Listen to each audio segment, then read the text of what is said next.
with Elizabeth, featuring Del Moore.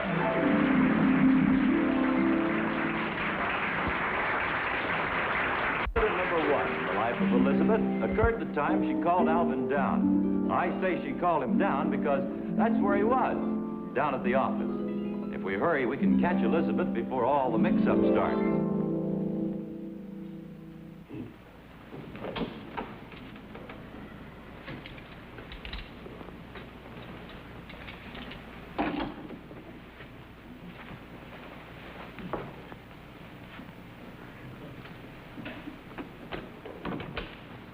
Elizabeth, how are you today? Can't you decide which one to wear tonight? Got an idea? You're going to call someone. Who? Alvin. I wouldn't call him at the office, Elizabeth. He might be busy. Hello. Hello, darling. Oh, hi, sweetheart. You busy? Oh, a little bit, but go ahead. What's on your mind? Which of these two dresses shall I wear tonight? Now, there's a fine question to ask me on the phone. I guess you're right. I should have sent you a telegram. Elizabeth, have you flipped your pretty little wig? Oh, I'm sorry, darling. I was just kidding. It's just that I'm so excited to have a date with my handsome husband, I can't make up my mind about the dresses. Seriously, which one shall I wear? You're forgetting that I can't see them. Well, they're hanging right there.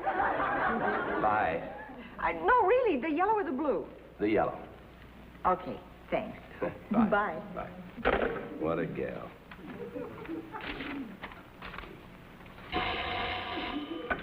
Hello. Alvin, you were right about the blue. Okay, fine. Bye. Oh, Elizabeth, wait a minute. Don't hang up. Hey, Elizabeth. Alvin, don't yell like that. You made the dog bark. Well, I didn't want you to hang up. What time are you picking me up? Why should I pick you up? You have the car. But you have the car keys. Oh, well, there's another set in that jar in the kitchen. Look, pick me up at the office. I'll get out by 5. 4:30, right. I said 5. Yeah, but I know me. I have to think 4:30 to get there at 5. Even then, I'll be a little late. I better think 4:15. Look, I took all of that into account. I don't get off until 5:30. So what time should I think? Bye, Elizabeth.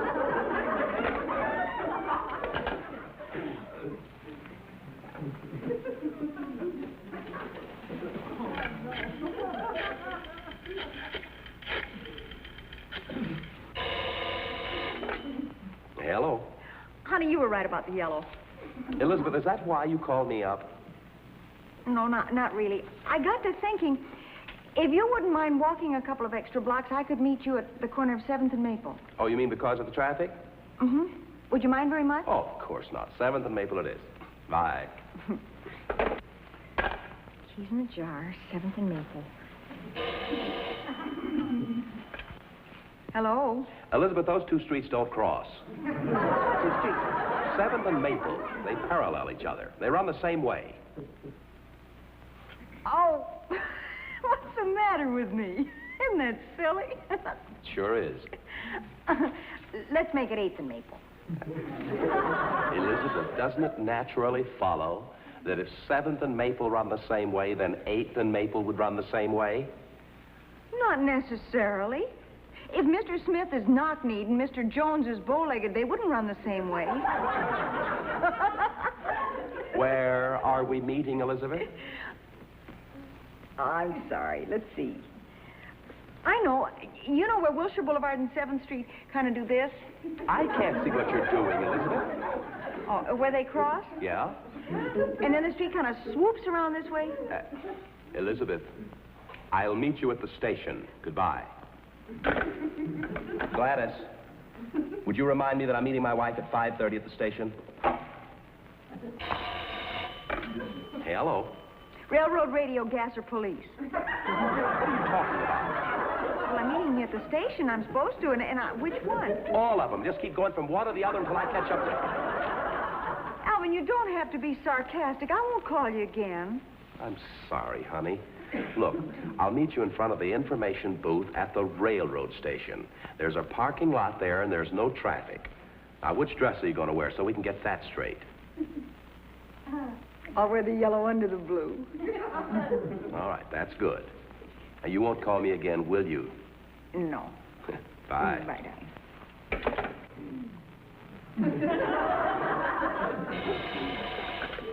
Hello, Elizabeth.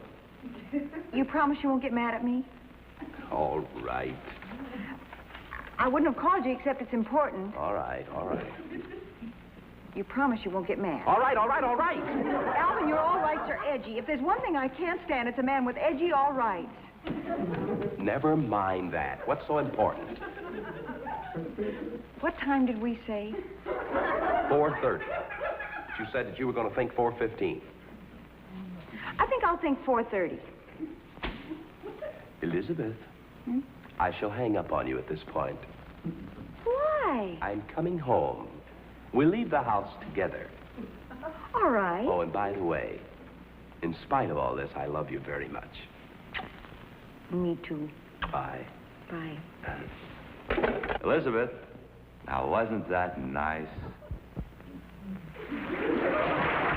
Incident number 2 in the life of Elizabeth occurred the time she was asked to go along on a Girl Scout outing as assistant troop leader. As I recall it, she was practicing on how to sit around a campfire.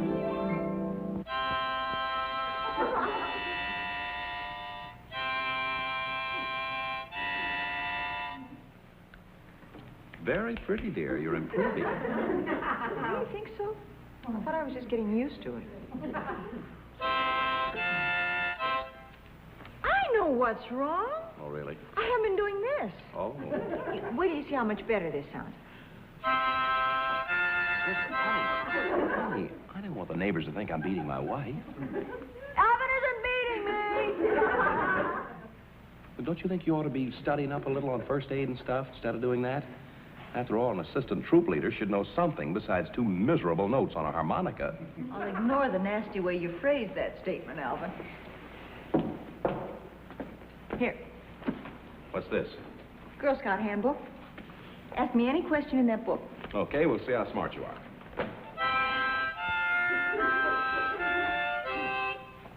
Hey, I found a new note. You want me to help you with this? Sure, let's go. Okay. What are some of the out-of-doors rules? What page? 66. On a hike with your troop, be responsible for one of the following. Where to go, what to wear. Okay, you know that one. All right.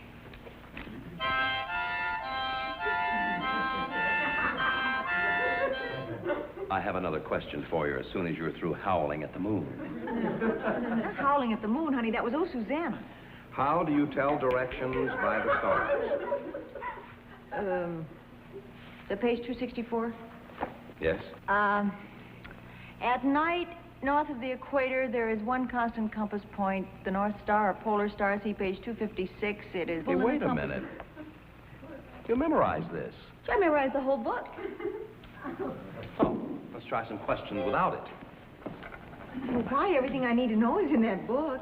Just the same, I'll give you some of my life-saving questions left over from the old Army days. If you don't stick to the Girl Scout book, you're going to get some pretty silly answers. Never mind that. We'll take a hypothetical case. Now, there's a man drowning down at the beach. What do you do?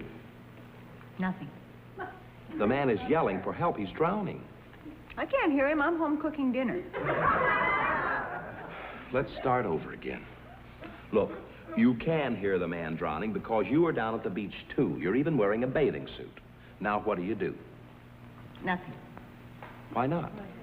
I can't swim. You don't have to be so rough. Oh, I'm sorry.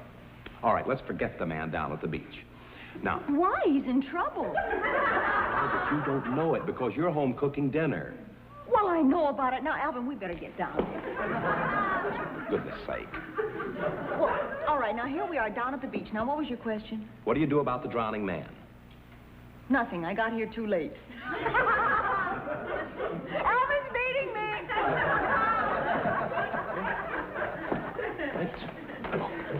Okay, honey. I'll be good. No.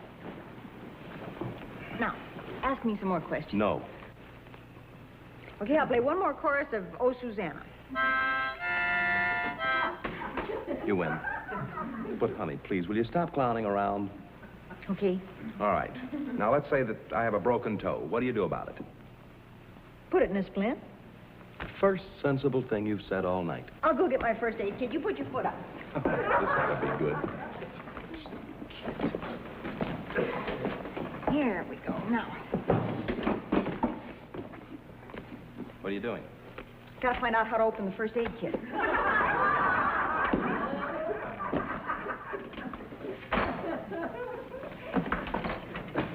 I'm gonna hold this a minute, honey. Now, the first thing we do, you see, is we splint the leg like this. This. One around up here. Leg. Hey, wait a minute. I said that my toe is broken, Elizabeth. Well, I only have leg splints, honey. That'll keep you off that toe for a while. Now, the next thing to do is entertain the patient while he's in that helpless condition.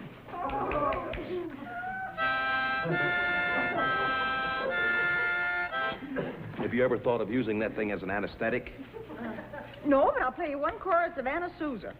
That's those Susanna spelled backwards. Wait a minute. I have one more question. How do you treat a broken jaw? Alvin, you wouldn't dare. Answer the question. I don't even think that's in the book. Good. Get up. I'll show you. Come on. Stand up. Come on. I'll show you. Put your hands behind you like this. Yep. We tie the patient's hands back here so they won't interfere with the treatment. Hold still. Broken jaw, is that 117? There we are. Now, we turn around like Page so. 226, man. Oh, I'll need something to hold the mouth open. Hold it open. There you are, like that. Now, we take this and splint the head right over the top, see? There you are. Come. There we are. Hi, honey. Bye, honey.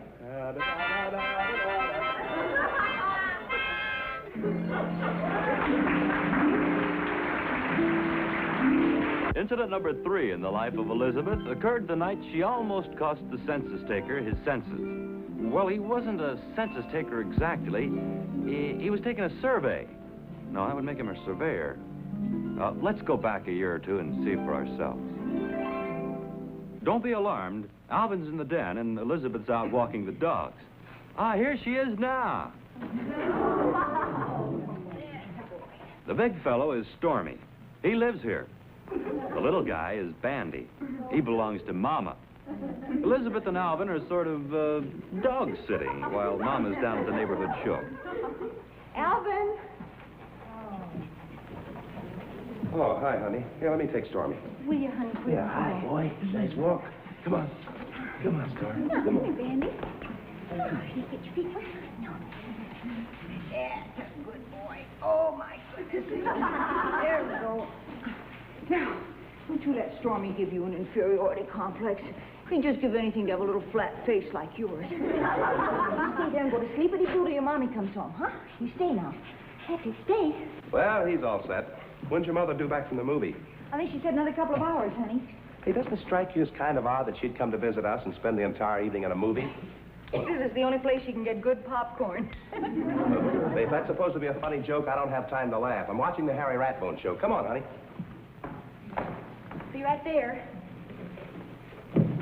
You cute little. Just you are. I can you stay. Stay right there now. Hello? Oh, how do you do? I'm conducting a house-to-house survey in this area. You see? And, you wouldn't want me to come in and ask you a few questions, would you? Thank you anyway. Goodbye. And thanks for opening the door. Well, wait a minute. We're very interested in surveys around this house. Come on in. I'll call my husband. Alvin! You see, we're setting about to get the population and the type of dogs. Alvin!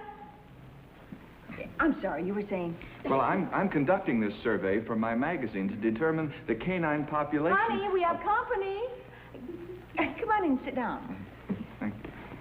A minute ago, you thanked me for go on, sit down. For opening the door. You mean to tell me a lot of people don't open the door when you ring? Well, they look through those little peepholes.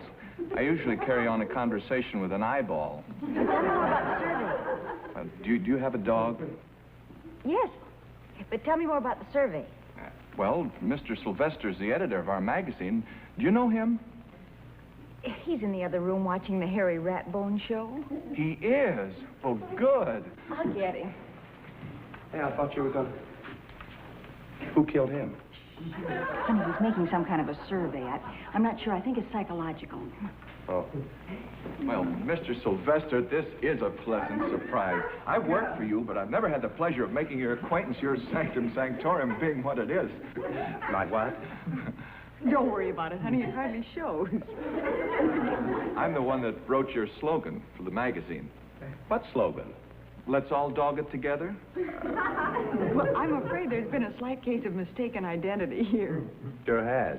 Oh, I see.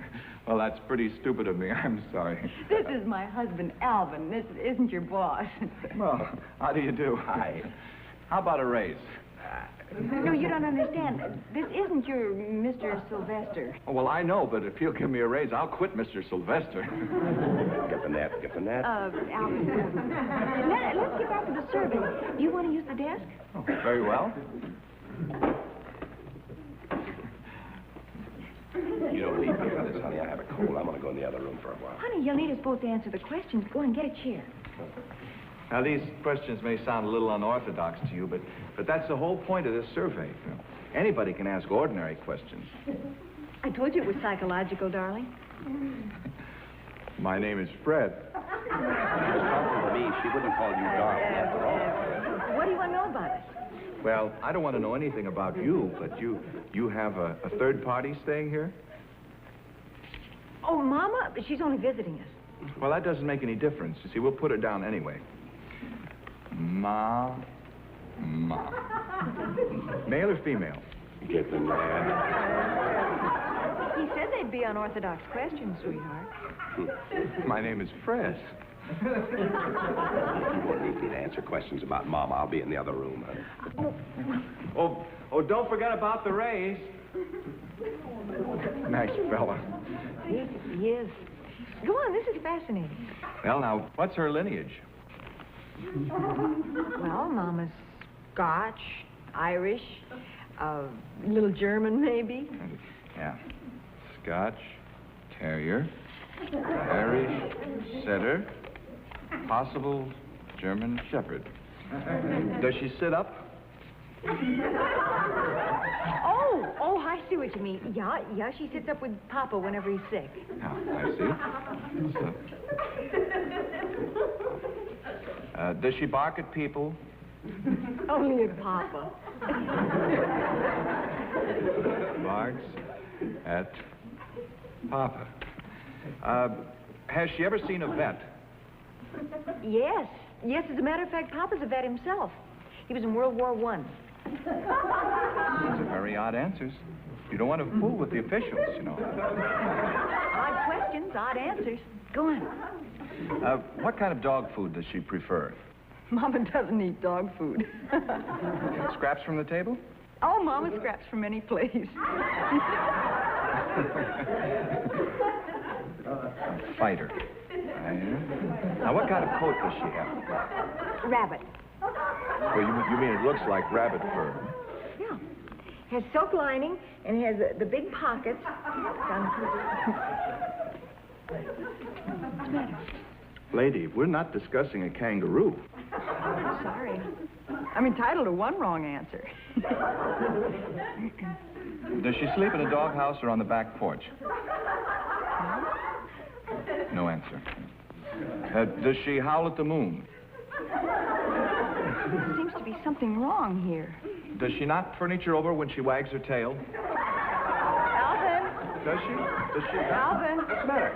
You stay here. I'll get the net. Wait a minute. What have you been saying to my wife? We were just discussing your dog, Mama, when she got hysterical. And now I bid you goodbye. It's safer for me to talk to eyeballs. Your dog? I thought we were discussing my mother.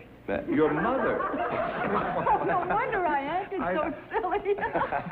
Isn't that ridiculous? Well, we do have a dog if you want to finish the survey. Well, sure, let's.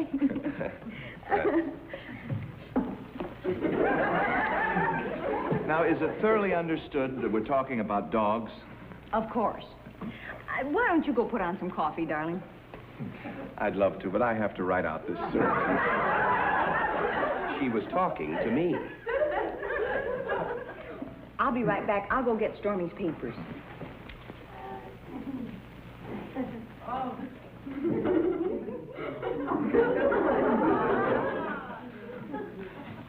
Well, if I'd noticed you before, we wouldn't have had all that. You're such a sweet little puppy. Here they are. Now. What do you want to know about Stormy? Well, we'll skip all the obvious questions and let's see. How much does he eat? Oh, I'd say about 2.5 pounds of meat a day.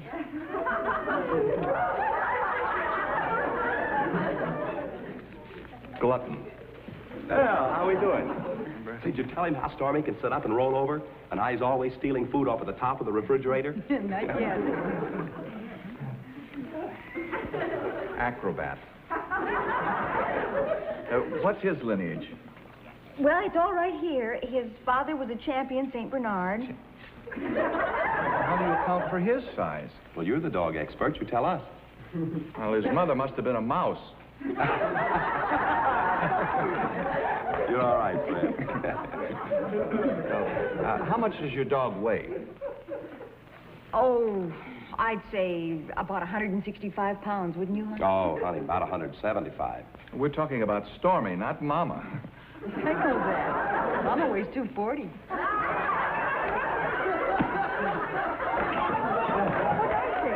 Mama does weigh 240, doesn't she, honey? Oh, sure. Where are you going, Fred? That little dog does not weigh 175 pounds, nor does he steal food from off the top of the refrigerator, nor was his father a champion St. Bernard, nor was Look, would you stop gnawing for a minute and listen? This is Bambi, Mama's dog. This isn't Stormy. Stormy's out in the backyard. Well, what a crazy mixed-up afternoon this has been. I'll tell you, why would we start this all over again? Or pretend we don't know each other? That's a good idea, Good. and then we don't get mixed up. You came in the door, remember? Okay. Hello? How do you do? I'm making a house-to-house survey. Do you have a dog, D-O-G, dog? Yes, we do. We have a St. Bernard. Oh. Alvin. Well, who killed him? How do you do, Mr. Sylvester? No, you stay here. I'll get the milk. Oh, very good. This No, let isn't me do Mr. it. Sylvester. This is Bambi. Hey, It's a mistake. Say goodbye to the people. Goodbye, everybody. No, there must be I know. I made this one, but let's all talk together.